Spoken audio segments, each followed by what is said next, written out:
Okay, if you're holding different layer 1 altcoins or adding all these projects to your watch list, you might want to hear the harsh reality I'm about to expose. If you think about what most layer 1 projects in crypto are trying to do, they're basically building on what Ethereum accomplished. Ethereum didn't just create another cryptocurrency, it extended the entire use case of what a decentralized network could be used for. Smart contracts changed everything. Blockchains went from simple money transfer networks to powering applications, DeFi protocols, NFTs, and entire ecosystems.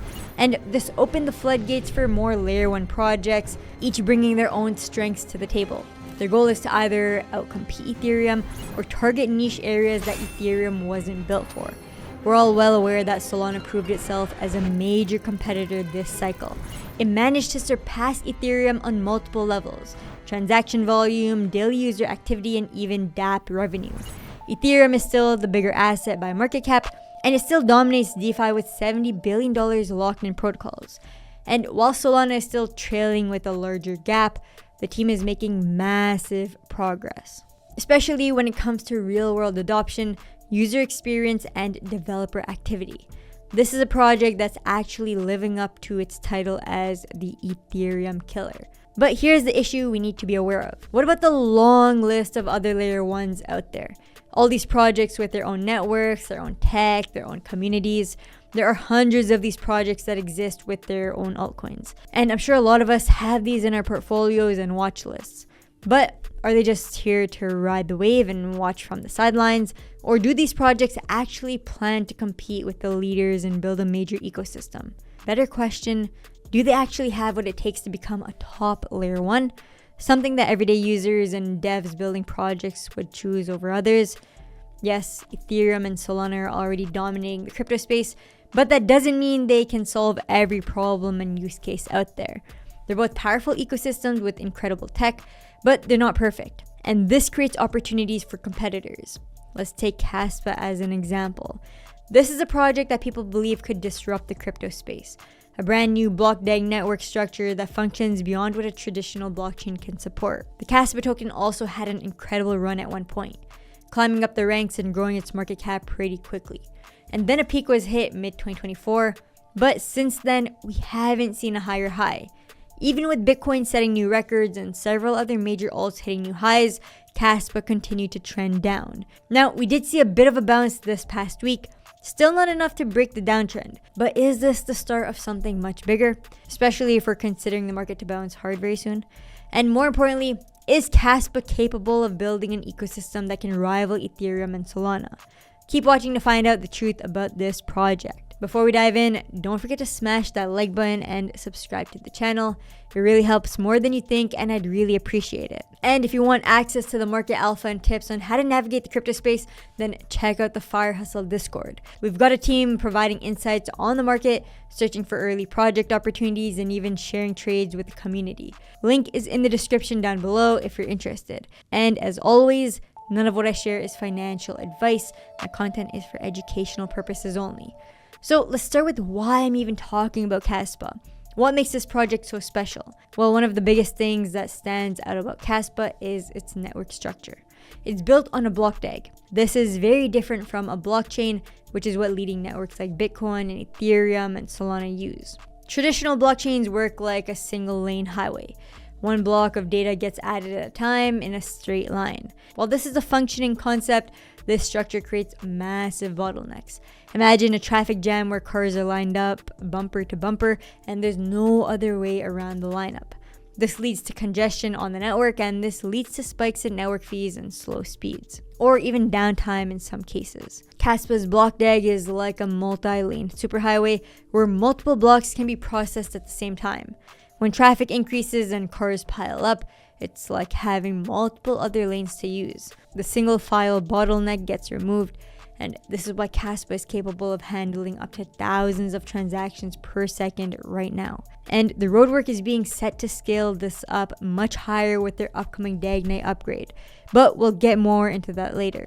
Kaspa is also a proof-of-work network that's secured by miners, which makes its processing speed even more impressive. In fact, Kaspa is the fastest proof-of-work network. It was also completely fair launched, meaning no VC allocations and no pre-mined coins that were waiting to be unloaded. Kaspa's supply increased through mining only, and 90% of the total is already in circulation, which removes inflation pressure. This is a big deal, especially when you see how other big altcoins have been impacted by early insider allocations and pre-mined unlocks. Now, that being said, the KAS token did experience a massive retracement after its peak price last year. We're back to a price range last seen in 2023. And if you're wondering what I use to trade assets like Kaspa, this is BTCC, one of my top go-to platforms. Quick and easy deposits, user-friendly interface for spot and perp trading, and if you sign up using the link in the description below, you get a 10% bonus on your first deposit. But here's the thing, when you see a price chart like this, you start to wonder, is this a good dip buying opportunity, or is this going to keep bleeding out to zero? To answer that question, we need to look at what Kaspa is actually building. Because right now, the network can process transactions fast and cheap, but that alone doesn't compete with giants like Ethereum or Solana.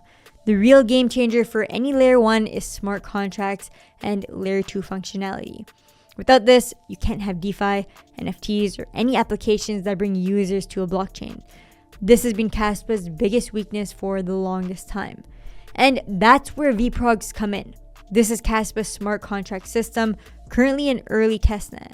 But it's completely different from how smart contracts work on Ethereum.